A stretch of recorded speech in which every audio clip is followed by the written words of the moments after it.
चलिए metal space की बात करते हैं। आज मेटल स्पेस में फिर से बॉयंसी देखने को मिल रही है, क्योंकि खबरें ये है कि हो सकता है कि यूएस स्टील और एल्युमिनियम को लेके कुछ टैरिफ्स में बदलाव करे, और उसके चलते हुए हिंदुस्तान कॉपर जो है वो करीबन 3.5% ऊपर है, जेएसएल 3.5% ऊपर है, टाटा स्टील 3% ऊपर कामकाज कर रहा है।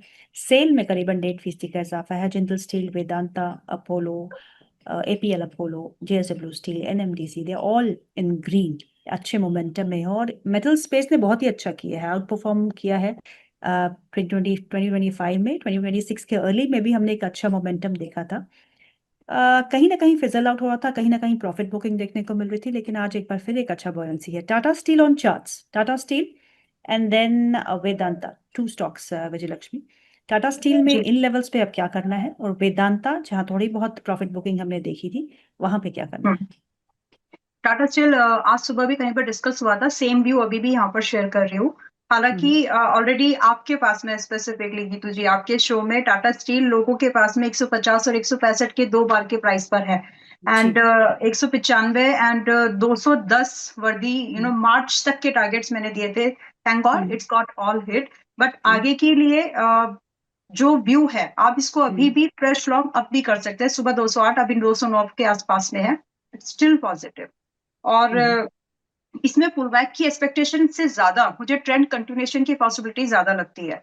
तो आप इसमें ओके। 325 और 225 और 250 के भाव के लिए हम्म। दिसंबर तक का व्यू लेके अब भी लॉन्ग पोजीशंस बना सकते हैं। Strategy okay. थोड़ा सा ट्विक कर लीजिएगा इस बार, क्योंकि थोड़ा हम्म। एक्सटेंडेड पेपर आ रहा है जहां पर ऑलरेडी बहुत बड़ा मूव हो चुका है, तब अब दोबारा हम्म। हम इसको फ्रेश एंट्री फिर से ले रहे हैं। तो दो हम्म। सौ रुपए पर अगर 5-6% अगर घटता है तो थोड़ा हम्म। सा एवरेज प्राइस करने की कोशिश करिएगा। रही बात हम्म। स्टॉप लॉस, तो सिर्फ 185 रुपीज का स्टॉप लॉस मेंटेन करिए for these given hmm. Targets. And अगर हम्म। समय है तो दो तीन स्टॉक्स है गीतू जी, जहां पर कुछ अपॉर्चुनिटीज भी है और कुछ बताइए। स्टॉक्स में टारगेट हो गए हैं, तो अगर लोग उसको बुक कर ले तो अच्छा रहेगा। बताइएगा प्लीज। जैसे क्यूमिंस है, क्यूमिंस में भी आपको 4,600 का एक भाव दिया था, वो हिट हो हम्म। चुका है। हम्म।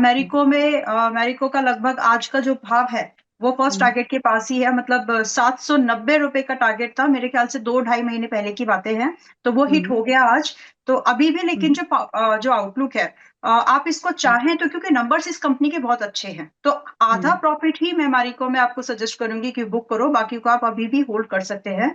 रही बात इसमें ट्रेलिंग कहाँ पर करना है, तो 750 पर ट्रेलिंग लगा करके आधे क्वांटिटी को अगर आप चाहें तो अभी भी होल्ड कर सकते हैं। फर्दर जो टारगेट्स यहाँ से है एक्सटेंडेड, हम्म। वो हम्म। 820 और 835 तक का टारगेट है। उसके बाद आप पूरी क्वांटिटी को चाहे तो बुक करके निकल जाइएगा। हम्म। दूसरा है चेन्नई पेट्रो। चेन्नई पेट्रो हम्म। 800 के आसपास आपके पास रिकमेंडेशन में आया था, अभी 900 हम्म। का फर्स्ट टारगेट दिया गया था, आज उसी रेंज पर है। उसके बाद में आज ही मिल रही हूँ आपसे, बीच में कोई और थे। तो 900 रुपए का टारगेट यहाँ पर हिट हो गया है, बट फ्रेश लॉन्ग यहाँ से अभी भी कर सकते हैं।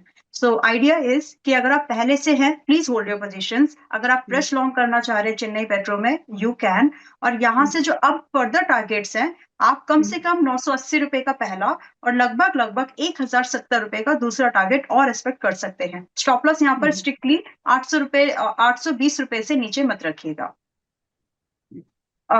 दूसरा एक बैंकिंग का स्टॉक है पीएसयू। छोटा जी। बैंक है बट चल जी। जाएगा, क्योंकि अभी जी। तक पीएसयू की इस रैली में इसका कंट्रीब्यूशन बहुत ही निल है, बहुत ही छोटा हुआ है। That is okay. Central bank.